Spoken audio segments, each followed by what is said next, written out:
What you see here is $10,000 on the table.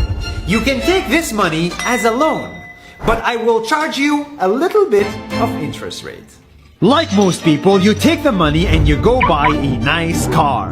But in 10 years, it's time to pay me back. And because of interest rates, now you owe me $20,000 and not 10. You will say, I don't have money to give you. And if you don't, I take your car and a piece of your house. Damn. This is how debt works. And after 3 years of traveling the world, I noticed that this is exactly what China is doing. For example, take the small island nation of Sri Lanka. This developing country needs money and China has a lot of it.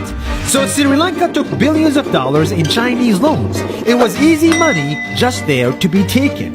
And with that, they built skyscrapers, highways, airports, and shipping ports. The country grew and prospered.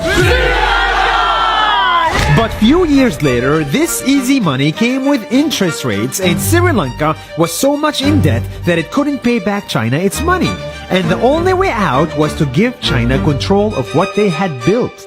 In other words, Sri Lanka lost a piece of its home to China because of debt.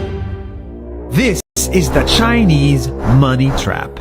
And it's a real thing I saw all over the world. In Papua New Guinea, I saw $2 billion in loans given by the Chinese to build skyscrapers, infrastructures, and ports. But there is no way this remote developing country can pay it back or its interest rate, and the only way out is to give China control of the country. In the Maldives, Pakistan, Malaysia, Laos, Kazakhstan, Mongolia, Egypt, Kenya, and South Africa,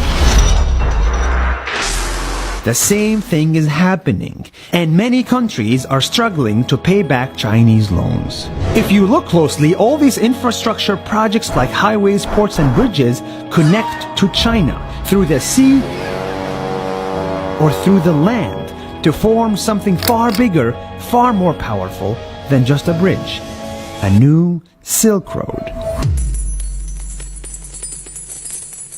The world is already made by China, and I think slowly it will be owned by China.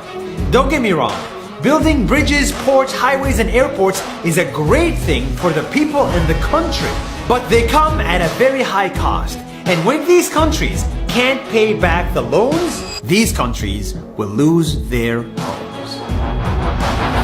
One thing my parents had taught me is that there's no such thing as a free lunch or a free ride. So if we're not careful with our money or other people's money, then we better start learning